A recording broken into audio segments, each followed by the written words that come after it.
Ever feel like you're constantly playing catch up with the news, especially online? Like it's just a whirlwind of headlines and hot takes, and it's so easy to get swept up in all the frenzy. Oh, you're definitely not alone. Yeah. Yeah, you sent in this article about the outrage cycle, Right. and it breaks down exactly how we react to major events online.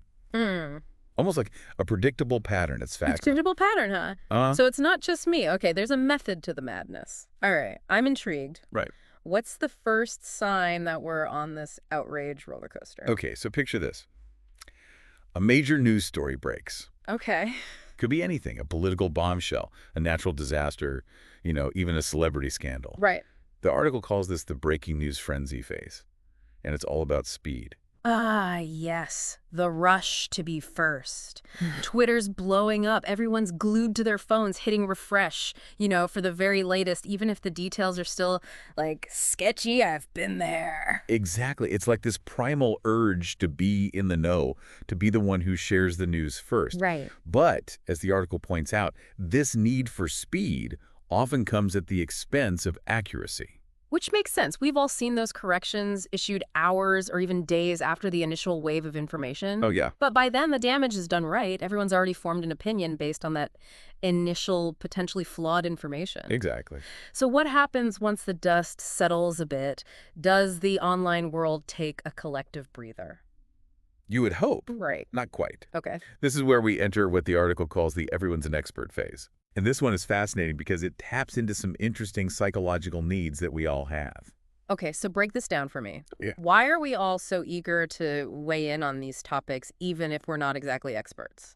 Well, the article argues that it's about more than just sharing information. Okay. It's about being seen, about feeling like our voices matter. Right. In a world of constant information overload, having a hot take can be a way to stand out from the crowd, to feel like we're part of the conversation. So it's less about being right and more about being heard. Exactly. And social media platforms, with their emphasis on likes, shares, and follower counts, only amplify this need for validation.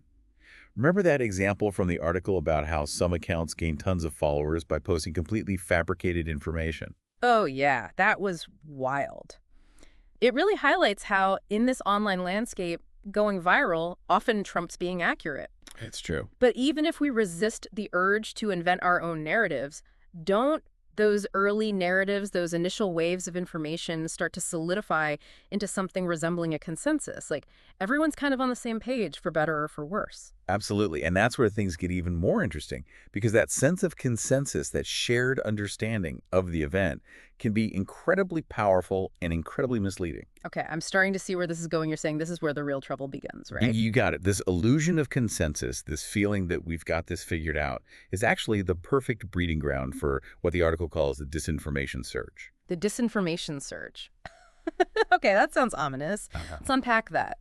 What exactly happens in this phase? The disinformation surge. It's like the other shoe dropping after that initial wave of news and hot takes. Right. What's happening here that kind of turns the tide? Well, remember how we talked about the initial focus on speed over accuracy? Right. This is where that really comes back to bite us. Because now the fact checkers, the journalists with their detective hats on, they start digging deeper, right? Exactly. Yeah. And what they often find is that those early narratives, the ones that seem so solid, are built on a foundation of sand. Oh, no. Yeah. Okay, so give me an example. What kind of things are they uncovering in this disinformation surge? Sure. The article mentions something about edited photos and misleading statistics. Right.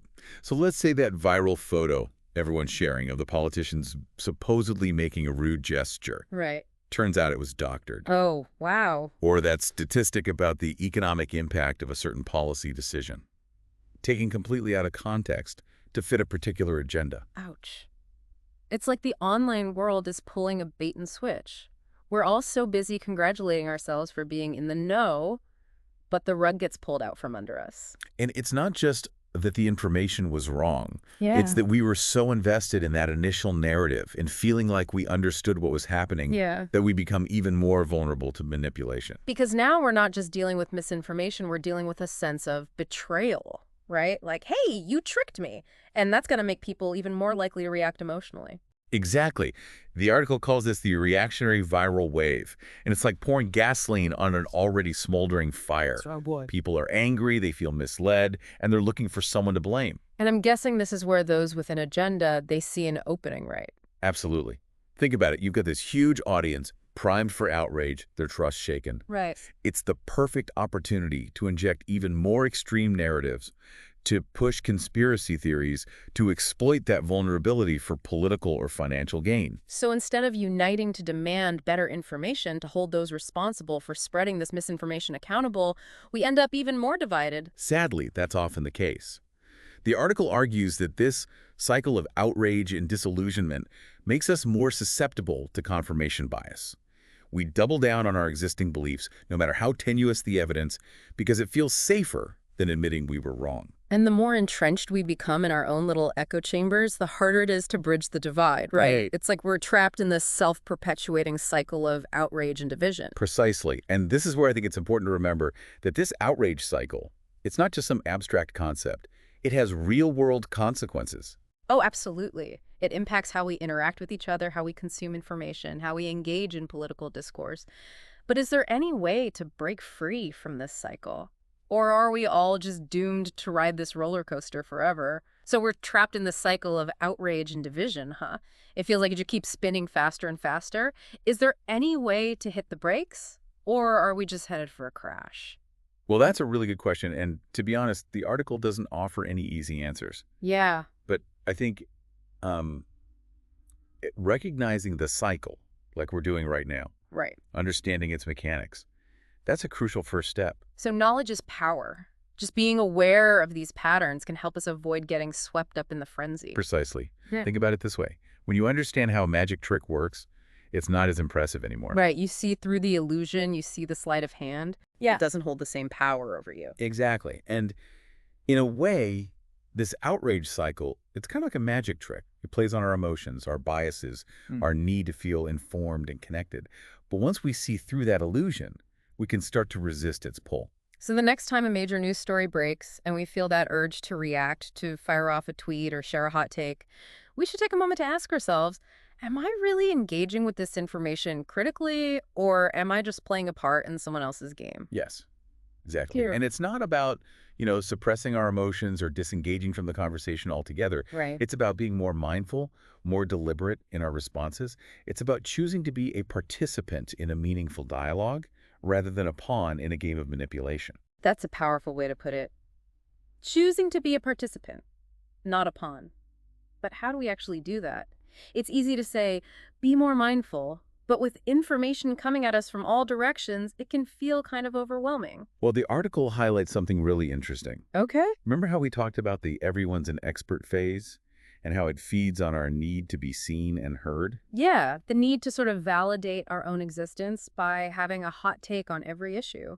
What if we channeled that need for validation, that desire to be heard, in a different direction? Okay, I'm intrigued. What are you suggesting? What if instead of rushing to share our own opinions, we took the time to truly listen to others?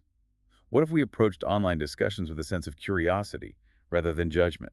So asking questions instead of making pronouncements. Seeking to understand rather than to be understood.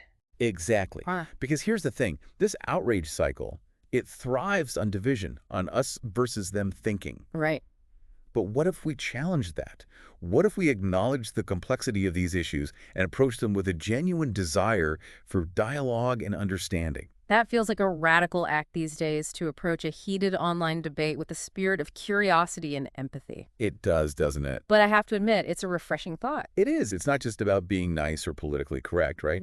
It's about recognizing that we're all in this together. Yeah. We all have a stake in creating a more informed and civil online space. And that starts with each of us, individually, making the conscious choice to break free from this outrage cycle. So the next time you feel that familiar pull toward outrage, remember this deep dive. Take a breath, think critically, and ask yourself, am I reacting or am I responding? Maybe that's the key to breaking the cycle, one thoughtful response at a time. Couldn't have said it better myself. It's time we all became more conscious navigators of this digital landscape, choosing curiosity over judgment, dialogue over division, and understanding over outrage. The power to change the conversation is in our hands. Food for thought indeed. Thanks for diving deep with us today. Thank you. We'll leave it there for now, but keep those questions coming. Until next time, stay curious, stay informed, and most importantly, stay engaged.